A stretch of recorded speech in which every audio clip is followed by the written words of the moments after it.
So maybe we should set the stage here a little bit. So I've kind of been on Team Minish Cap for a long time, and this was the game that had eluded you probably the longest of any Zelda game, hey? Yeah, I want to say I hadn't like actively played it all the Yeah. way through in like 10 to 12 years. So it's been a long time. Which like I play it a couple times every year, but I also have to admit that when I play it, it's usually I don't want to say speed run because I ain't no speedrunner, but it's usually a focused run. How about let's call it that? Where like you Yeah. kind of start off and you're trying to beat it in a timely fashion. So there isn't a lot of time for like exploration or finding kinstone stuff like that. So I did actually pick it up after the direct was over, and I started playing Minish Cap, and I've got myself to I just beat the cave of Flamos actually, Ava Flamos. and I've been taking my time and just kind of doing some side stuff and extras or whatever. But I haven't made it like too far into my playthrough yet, which is why I feel like we're going to be talking about it again at a later date. But what an absolutely charming game. Say that I would say that's like the common word used for Minish Cap is Hmm. charming because that's what it is. It's like so sweet and so like unoffensive. That's another word that you've been using a lot lately for other things. It's just like it's such a sweet, charming, unoffensive game. And like I have feelings about it and like some negatives, mostly positive, but like overall, Yeah, it was just like it was such a fun, casual, like cozy game to play. yeah, there's definitely negatives about it for sure that Yeah. I think we can acknowledge. So I thought maybe Al, we're not going to score or rank anything like that, but I thought maybe we could just follow like the similar definitive ranking criteria and just kind of talk about Minish Okay. Cap for in depth or in as much as we want. I was even thinking I don't know if we should save dungeons for another day or if we should try and milk We that for could. another episode. We'll see Yeah, we'll see let's what we're at when we get to that. But I Okay. mean, I'm going to go a little bit out of order here because I want to start with the art style, which I feel like you could go art style slash personality with this game because I Yes. feel like this was the first. I'm gonna get a lot of hate for this, but I feel like this was the first 2D Zelda game that really had personality beyond maybe the original NES game.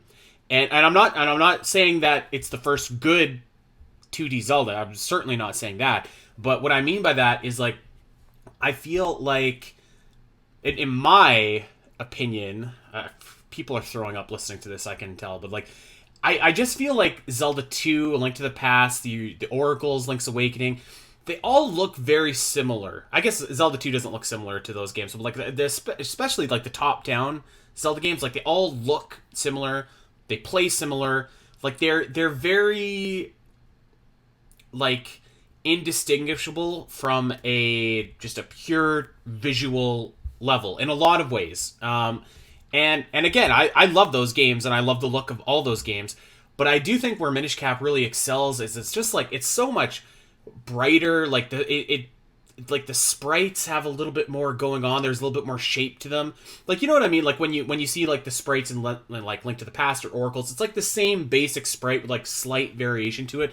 This game, like I think all the NPC sprites pop. I think like all the enemy sprites are really unique.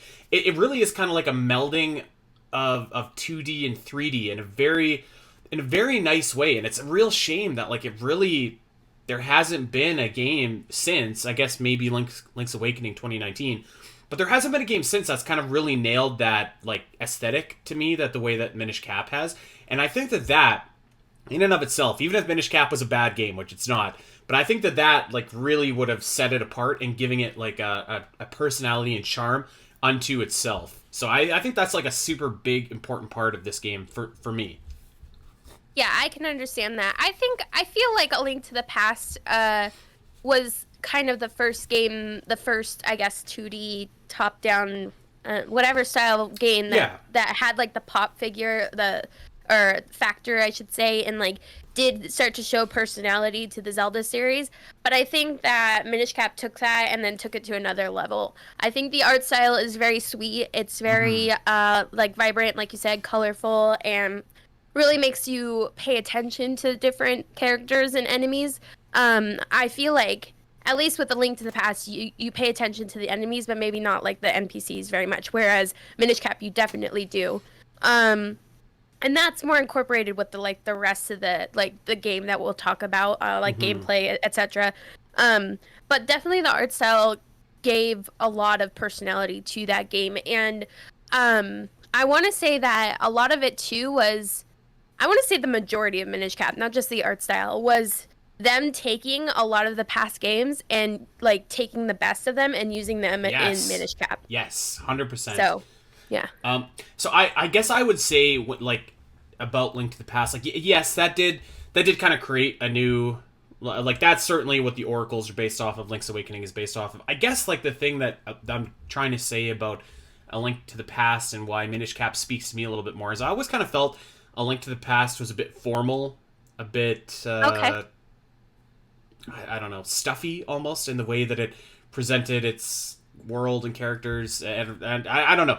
I loved the brightness, the vibrantness, the charmingness. Like I feel like there's so much whimsy and magic in the Minish Cap, and it's not necessarily fair because like it's on a more powerful console than the Oracles or Link's Awakening ever was, but I do really think that personality just like really helps it stand apart, and that kind of bleeds into a lot of other areas. But yeah, I think you're right. It really like does stand kind of unique in a unique spot and meant to meld together all the like the best elements of other games. It actually almost reminds me of like Four Swords Adventures in the way that like that game kind of does like 2D, 3D in a very aesthetically pleasing way, I think. Yeah. So yeah, I think that that's like such a underrated but important part of like the Minish Cap. And then I guess the other thing that I've always appreciated about Minish Cap is it kind of adheres to what I would call like less is more.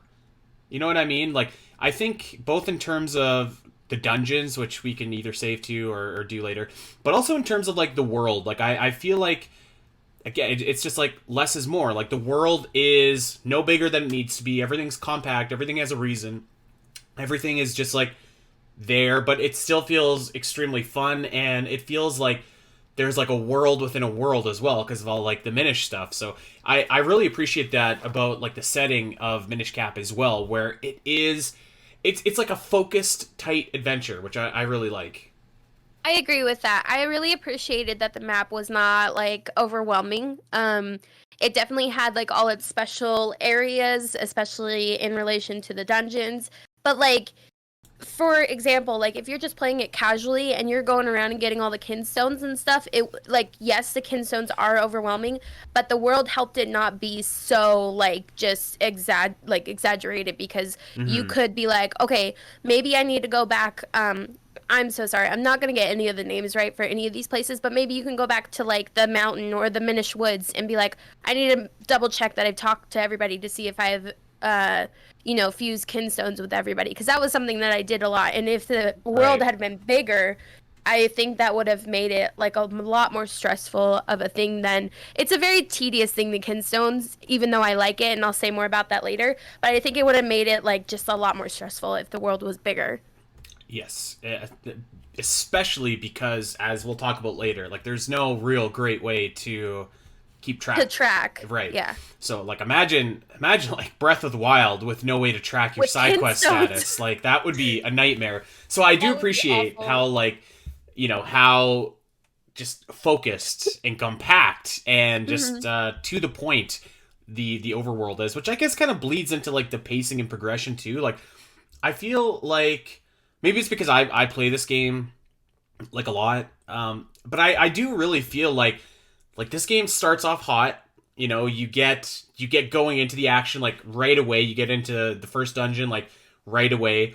There's a really like after that there's a really fun segment where you have to climb this mountain and like you get new items, and then you can finally make it up there, and you're also getting introduced to like the Minish mechanics and stuff like that, which is great. And so you do that, and like I feel like just after every like there's always like something cool and fun going on. Like, you have the Caster Wilds part after that where you have to navigate the swamp, and then you're in the third dungeon. And then it's like this really fun, weird side quest where like you have to gather these 3 library books, which kind of sounds tedious, but like it takes you all around the world and like you just get to meet like a bunch of NPCs and stuff like that, and I think it's really fun. And it's just like it's all this kind of stuff that like segments you and always propels you forward, but like you can branch off whenever you want. But I think the pacing is just like masterful in this game. Actually, like to me, there's never a moment where you're just like, what am I supposed to do? Or like, oh my god, this is an absolute drag. Like even the part that I would argue maybe drags on a little bit, which could be cloud tops, is still fairly like quick. Like it in the grand scheme of things, it's not going to take you like that long to do. I would say that maybe can be a pain if you have to like if you miss one and you have to go back and find like the golden kinstone. But Yeah. even that, like I feel like it's really like if that's the worst part, it's just like okay, I can deal with that. Yeah, I would say pacing isn't too bad. It's like it's adequate. Like I don't know the word I'm trying to think, but it's like it's average to me. It's fine. There were some things that I felt like kind of disjointed the adventure, but like at the same time I was like this is kind of unique. I kind of like that they did that, but at the same time I was like for example, in the third dungeon or this was it the third one? The one in the swamp. Maybe that's the second one. I don't remember. You're on the way to the third dungeon. You're so near the Caster Wilds. Yeah. You're on the way to the Fortress of Winds. So Fortress of Winds, you beat it, and you don't actually get like the gem thing that you're trying to get. It's not there, and that is true. I was like, okay, that's unique, but also I'm really annoyed because I just did this whole dungeon and I didn't get the thing that I came here for. But you did get an ocarina, which lets you zip zap around. Right, and I get that. So like there were some of those things that kind of like disrupted my feeling of pacing. So I didn't really care for some of that, but otherwise like the pacing of the overarching like the whole game as a whole is pretty good, and I could see why people can I don't even know how fast Locke or others are able to beat this, like 4.5 hours. I can see how no, like... much faster than that. I think really? they're at like 3.5 hours now. Like I beat this game in 4.5 hours. Okay, they're professionals. Still, for a more casual player, you know, that's not a speedrunner. I can see how this game could be done quickly if you're, you know, not doing it more casually and doing all the kinstones and stuff. So I appreciate that. I appreciate that there are only so many dungeons. I love dungeons, but I love dungeons when they're done right. Yes. And like you said, less is more. You know, with the Oracle games. Let's talk about that actually. Let's talk about that. We don't have to talk about the dungeon specifically, but like, right, man. Like you were about to say about the Oracle games, and I completely agree. There's too many. Yeah. I would argue that there's too many dungeons in A Link to the Past, and I don't think I would make that argument about Link's Awakening because there's only 8 or 9 depending on which version you're playing. 8 or 9. But like those dungeons do like they could have, if Eagle's Tower and Turtle Rock would have been so strong, they could have definitely veered towards like feeling very similar and very samey, right? Like, whereas like, and again, it's kind of like an advantage that Minish Cap has because it's on the Game Boy Advance, and we can get a little bit further with our technology. But like, those dungeons are very similar in that like, you basically enter a room, do whatever, go on into the next room, and it's like a very tile by tile by tile process. Whereas like in Minish Cap, the dungeons are a lot more like it scales with you. The rooms are not just like simple boxes. It's not based on a grid. There's a lot going on, and like so each dungeon kind of has like this really unique property to it that feels like it could be a 3D dungeon. But then so like they don't like make you do 8 of them. Like I think the game would have been far worse if there was like 8 dungeons versus the 6 that are in here, right? And I would even argue that like the Palace of Winds is too long of a dungeon. It is. I agree. Yes. Which maybe goes back. That might be the second pacing issue in this game because it's so long. Even Eslo is like, how long is this place gonna take? Like, it's alright. It's the only dungeon in the series I can think of that has 2 boss keys. Yeah. I can't think of another one that does. But like, so it's they certainly make up for having a smaller amount of dungeons. But even then, I would have been fine if it was like cut in half and like that would have just been like the dungeon. So like. Again, like less is definitely more, and I feel like Minish Cap gets that. And like that, this approach certainly isn't for every player. For a lot of players, like more dungeons is more, and which is fine. But I think, like I've said this a lot in when talking about the Minish Cap, like I just think like I'm at a place like with my with my life where like I have lots of things going on. So like I want like a short, focused, awesome dungeon. I would prefer that over like a game with a bunch of like so-so dungeons that are kind of okay. Like this game would not have been better off if like the face shrine was in this game. You know what I mean? Right. No, I totally agree because like I mentioned, the Oracle games, they have too many dungeons and some of them stand out, but most of them start to bleed together and look the same and not feel as individualized by their puzzles and elements and bosses, etc. But I feel like Minish Cap does it well where they are individualized. There's not a lot of them. I probably would have preferred not to have the Fortress of Winds because kind of feels like it's useless at that point. Awesome dungeon.